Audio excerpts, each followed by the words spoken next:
क्या अवतार 3 सच में मास्टरपीस है या फिर जेम्स कैमरून ने इस बार बस पैंडोरा को खींच दिया है। नमस्कार दोस्तों, मैं हूं शुभांगिनी और आप देख रहे हैं ऑसम फिल्मी रिव्यूज। आज मैं बात करने वाली हूं 2025 की सबसे महंगी, सबसे चर्चित और सबसे ज्यादा हाइप्ड फिल्म अवतार फायर एंड ऐश के बारे में। और हाँ, ये रिव्यू ऑनेस्ट होगा, फैन बॉय नहीं, ना ही ब्लाइंड हेट। तो वीडियो को एंड तक जरूर देखना, क्योंकि लास्ट में जो मैं बोलने वाली हूँ वो शायद आपको अग्री भी करा दे या पूरी तरह डिसएग्री भी। सबसे पहले ये क्लियर कर दूं, अगर आपने अवतार पार्ट 1 और अवतार द वे ऑफ वाटर नहीं देखी तो इस फिल्म में घुसना सीधा एग्जाम बिना सिलेबस देखे देने जैसा है, क्योंकि अवतार 3 पूरी तरह प्रीवियस पार्ट से कनेक्टेड है। मैंने ये फिल्म देखी हिंदी 2D वर्जन में।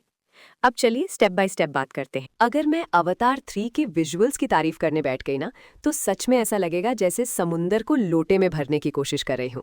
भाई साहब, ये फिल्म लगभग 95 to 99% CGI, मोशन कैप्चर और VFX पर बनी है, और यहाँ जेम्स कैमरन सीधे गॉड मोड में खेल रहे हैं।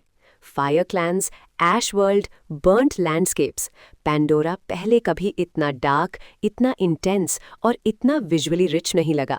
हर फ्रेम वॉलपेपर मटेरियल है।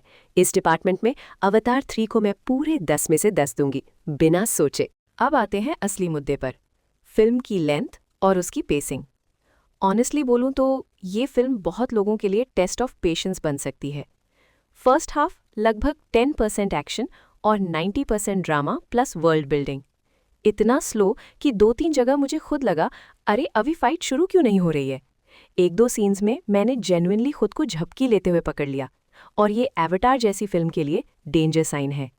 प्रॉब्लम ये नहीं है कि फिल्म खराब है, प्रॉब्लम ये है कि हम एवटार यूनिवर्स के इतने यूज्ड टू हो चुके हैं कि अब उसका वाव फैक्टर धीरे धीरे कम हो रहा है। पहले पैंडोरा कुछ मैजिकल लगता था, अब वो थोड़ा फेमिलियर लगने लगा है। एग्जैक्टली वही फीलिंग जो जुरासिक पार्क फ्रेंचाइज में आई थी, हर नई फिल्म में पुराना फॉर्मूला नए पैकेट में। अवतार 3 में हमें एक नया क्लैन दिखाया गया है, ऐश पीपल, जिन्हें मांकवान क्लैन भी कहा जा रहा है। कॉन्सेप्ट इंटरेस्टिंग है, फायर, डिस्ट्रक्शन, रेज, लेकिन ऑनेस्टली उनका इम्पैक्ट स्टोरी में जितना स्ट्रांग होना चाहिए था उतना लगा नहीं। कई बार ऐसा लगा जैसे मैं अवतार वे ऑफ वाटर का एक्सटेंडेड वर्जन देख रही हूँ, बस एनवायरनमेंट बदला हुआ है, यूनिवर्स एक्सपैंड हुआ है, वेरी ट्रू, स्टोरी इवॉल्व हुई है, थोड़ा कम। अब अगर आप सोच रहे हो तो फिर देखने जाएं या नहीं, तो रुकिए, क्योंकि लास्ट 1 आवर पूरी फिल्म को संभाल लेता है। डिफरेंट क्लैन्स की clash, emotional conflicts, visual madness, और खासकर किरी और ईवा के बीच जो बॉन्ड दिखाया गया है वो जेन्युइनली ब्यूटीफुल है। एंडिंग में जो ट्रांसफॉर्मेशन आता है वो दिल को टच करता है और फ्यूचर अवतार फिल्म्स के लिए स्ट्रॉन्ग सेटअप बनाता है। अब देखो, जेम्स कैमरून की मेहनत पर सवाल उठाना लगभग पाप जैसा लगता है। ऐसा वर्ल्ड इमेजिन करना, उसको बिल्ड करना और फिर ऑडियंस के सामने लाइव करना, ये आसान काम नहीं है। लेकिन जब ऑडियंस को बार बार सेम इमोशनल बीट्स दिखने लगे तो वैल्यू थोड़ी कम होने लगती है। एग्जैक्टली वैसे ही जैसे नए जमाई की खूब खातिरदारी होती है, पर वही जमाई बार बार ससुराल आ जाए तो फिर उसे भी पानी खुद उठाकर पीना पड़ता है।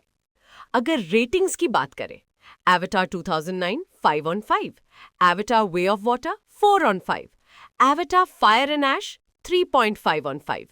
हाँ, आप मुझे गाली दे सकते हो, लेकिन उससे पहले फिल्म खुद जाकर देखो। अगर ये फिल्म थोड़ी टाइट एडिट होकर 2.5-2.75 आवर्स की होती तो इम्पैक्ट कहीं ज्यादा स्ट्रांग होता। Family friendly, visual spectacled, big screen experience. अगर आप सिनेमा लवर हो तो मिस मत करना।